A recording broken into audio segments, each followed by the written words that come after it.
conseguem ler o Machado hoje, Sim, mas ninguém consegue mais ler. mas também é complicado. É longo, né?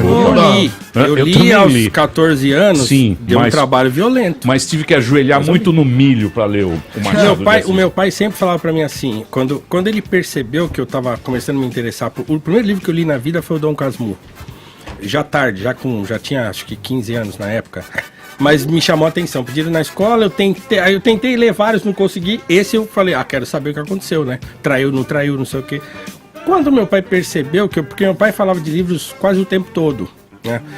Uma boa biblioteca tem que ter isso, tem que ter aquilo. Um negócio que ele aprendeu com o primeiro patrão dele no Sesc, que ele trabalhou quando era adolescente, também no primeiro emprego dele.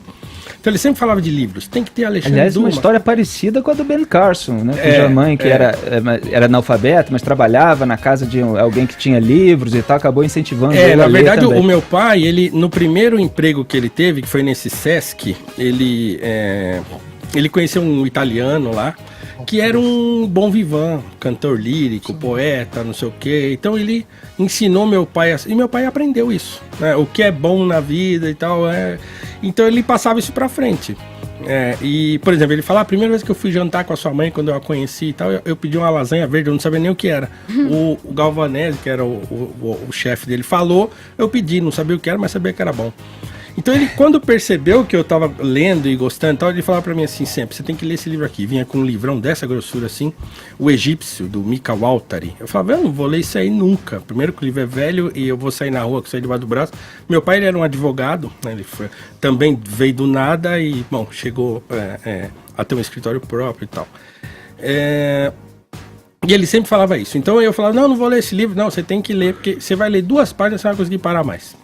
Até que um dia ele me convenceu, e eu era office boy do meu pai. Então pegava o envelopinho, correria. O livro, correria. E eu não parei mais de ler. E aí tinha 2 palavras, me lembro até hoje. Por conseguinte e não obstante. Toda hora aparecia essas palavras. Meu Deus, mas o que significa isso, né? Mas eu fui atrás. Nunca mais esqueci isso. Eu tinha 14, 15 anos. Nunca mais esqueci esse negócio. Dá trabalho, é aquilo que eu falei, dá trabalho, você tem que ter paciência, tem que pegar o dicionário, entende? O problema é que nós não temos mais estímulo nenhum, né? E por quê? Porque nós estamos patinando na mesma discussão em relação a opressores e oprimidos, a discussão racial é a mesma, é a mesmíssima que essa. Então assim, eu não quero saber do Rebouças porque ele era chapa branca, já ouvi isso, de militante do movimento negro. Rebouças já era chapa branca, quase que eu falo um palavrão, eu que não tenho costume de falar palavrão. Quase falei pro sujeito, porque não tem o mínimo sentido isso, né? O Rebouças, ele foi o maior dos abolicionistas, não porque eu tô dizendo, mas porque o Nabuco diz isso. A descrição que o Joaquim Nabuco faz do Rebouças no Minha Formação, que é a sua autobiografia... Altamente recomendável, um livro sensacional. Eu choro toda vez que leio. Quando eu leio a Minha Formação do Joaquim Nabuco, o Nabuco falando do Rebouças. Quando eu leio, por exemplo, as cartas, tem um volume de cartas do Nabuco e tem as cartas para o Rebouças, eu choro quando leio aquilo. Eu falo aqui, já começo a me emocionar. Porque o sujeito foi um gigante que agiu nos bastidores. O Nabuco fala tudo que tinha de esforço no abolicionismo vinha da cabeça do Rebouças. Ele era uma máquina de pensar as coisas, né? Tinha projeto de reforma agrária. Era engenheiro, né? Ele era engenheiro, era astrônomo, falava um monte de idioma, uma coisa impressionante, né? Que vem de uma família já cujo esforço pessoal de seu pai leva eles a uma estatura, né, melhor do que o próprio pai teve e tal. Mas o pai também veio do nada, né? Que arruma um emprego num tabelião e aprende tudo de lei dentro desse tabelião e consegue licença para advogar, né? Se tornou um rabo lá. E, né, o pai dele ainda falava que ele era o fiador dos brasileiros, depois ele se torna político, coisa e tal. Então o Rebouças nasce já numa família que vem, né, de netos de escravos e tal. O avô dele era um português casado com uma escrava liberta. Então a história da família Rebouças é muito interessante do ponto de vista histórico para entender o Brasil, né? Como é que uma família de negros, dentro do período escravista, consegue o destaque que conseguiu. Rebouças foi sócio do Barão de Mauá, né? Teve uma importância fundamental, assim, ele resolveu o problema de abastecimento de água no Rio de Janeiro. O seu irmão construiu aquela ferrovia famosa lá, Paranaguá, Curitiba. Então, assim, eles têm uma relevância histórica gigantesca, que, inclusive, serve de modelo para aquele jovenzinho que está na periferia, que estão falando para ele que ele não vai conseguir, porque ele é pobre, porque ele é preto, porque a violência tá lá, porque não sei o quê, e que ele não vai conseguir. Porque não dá, porque os poderosos não deixam, porque os rentistas não deixam, porque não sei quem não deixa. E aí o sujeito começa a se ver como impossibilitado, né? Eu venho de uma família... incapaz.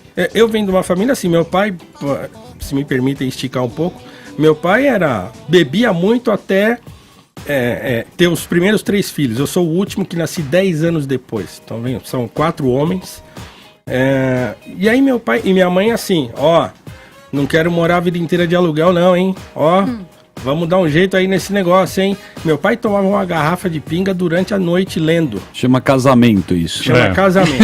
Isso aí você bebe pra cacete. Só mudou da pinga pra vodka. E chama comer 1 quilo de sal junto. Isso. Ô, Paulo, Pera, deixa eu... Então, só pra terminar, o que acontece é o seguinte, aí meu pai se deu conta de que ele precisava fazer alguma coisa mesmo, porque, minha mãe tá no meu pé e tal, e tá bom, eu vou precisar melhorar o meu salário. Para melhorar o meu salário, eu tenho que, talvez, melhorar de cargo.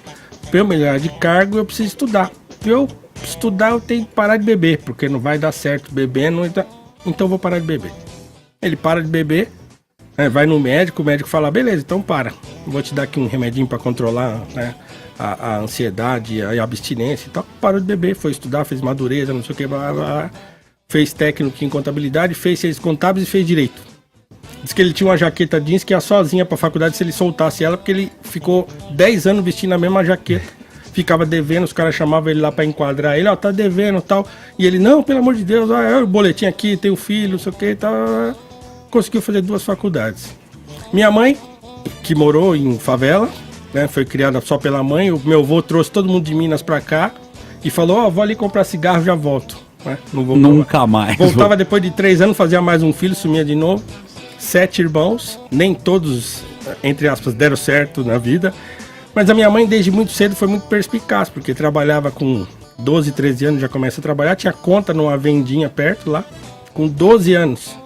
Ia lá e falava, eu volto tal dia aqui pra pagar e tal, tem que ajudar minha mãe, não sei o quê. Uma criança cuidando de outra criança. Mas a minha mãe, depois que meu pai dá uma estabilizada, ela para de trabalhar e fica 30 anos, ou um pouco mais de 30 anos, sem trabalhar. Depois que eu já estava indo para a escola, meus irmãos já todos adultos, todo mundo já tal, acho que eu vou voltar a estudar, tô aqui sem fazer nada. Voltou a estudar, aí foi também fazer, tinha parado na 5ª série, supletivo, não sei o que, faz um curso de instrumentação cirúrgica, termina, faz um estágio lá, não gostei muito disso não, vai fazer enfermagem. Termina enfermagem, tô sem fazer nada, vou prestar esse concurso aqui. Prestou um concurso, passou, e aos 57 anos ela volta a trabalhar. Que motivo eu tenho para achar que alguém não consegue se alguém for, né? Eu não tô dizendo que todo mundo, a meritocracia é uma porcaria, entende? Mas assim, eu entendi o que você falou. O que eu entendi o que você falou é que essa narrativa do oprimido e do opressor faz com que você nem tente. Exatamente. Porque você já fala, eu vou entrar num jogo que eu vou perder. Não que eu não tente, mas que eu entregue a minha determinação. Primeiro, eu transformo o meu inconformismo em ressentimento. Hoje o movimento negro faz isso. Transforma o inconformismo daquele carinha que está na periferia em ressentimento. Então ele não quer mais resolver, ele quer se vingar. A exploração do ressentimento é uma estratégia política. É uma estratégia política. É uma estratégia política que... E aí, essa não é uma crítica minha, por exemplo, ao movimento negro. Essa crítica já é antiga. Né? Os precursores daquilo que a gente chama de movimento negro no Brasil, quando viram os novos adeptos bandearem para a política, falaram. Né? José Correia Leite, que foi um dos grandes militantes do movimento negro brasileiro, falou, escuta, o movimento negro hoje é só política. Os negros bandearam para a política e viraram refém dos políticos. É o que eu tenho chamado de escravidão ideológica. Boa. Então, mas o que a gente vê nesse movimento, pelo menos eu vejo assim, desses movimentos que eles falam de minorias e tal, é muito mais promoção pessoal da pessoa do que transformador. É lógico. A gente não vê esse movimento transformar realmente. Não transforma nada. É sempre a figura que está lá, falando em nome de, mas Qual é? É bom se apropriar desse discurso, é bonito. Eu falo em nome de uma pauta que não tem nada a ver com o meu problema. Isso faz com que, por exemplo, agora queiram juntar a lei antirracismo, que eu já acho uma excrescência, mas juntar a lei antirracismo com a lei anti-homofobia. Então, o que é isso aí? Isso aí é um aparelhamento partidário, político-partidário, de uma causa que é genuína. O racismo é um problema no Brasil. Eu não acho que o Brasil seja racista, essencialmente racista, estruturalmente racista, como dizem por aí. Nós temos outro tipo de problema. Mas tem racismo, tem problema, tem discriminação e tal, que é uma discriminação muito mais estereotípica do que propriamente racial, porque o que é negro no Brasil também é uma discussão, uma confusão, né? O sujeito fala que tem 54% de negros, o IBGE diz, né, de negros no Brasil, mas só 7% que são pretos como eu. Sim, porque escuros. Tem pardo, tem então, toda uma... um saco de gato. Aí o sujeito olha na cadeia, vê aquela quantidade imensa de mestiços, fala, tem mais negro na cadeia. Aí ele olha pra faculdade, vê aquele contingente de mestiços, dá uma puxada na régua pra cá, não tem negro na faculdade. Então vira um tipo de manipulação. Ele usa a régua pra onde ele quer. Vira um tipo de manipulação que não resolve o problema, mas cria todo tipo de ressentimento, né? Que faz com que o sujeito não caminhe mais com as próprias pernas. E não há outro jeito, não tem jeito de você sair da situação que você está para uma outra melhor, se você não pegar a sua, levantar a bunda da cadeira, protagonista e sair andando. E aí demonizar o mérito, demonizar o esforço. E aí eu pego um sujeito como o Rebouças, como o José do Patrocínio, e pego um monte de gente que foi importante para a história do negro brasileiro, por exemplo, e jogo fora. Porque essas pessoas não eram manada, não tinha pensamento coletivista, não pensavam que a causa dos oprimidos, não sei o quê, entende? E aí todo mundo sai perdendo.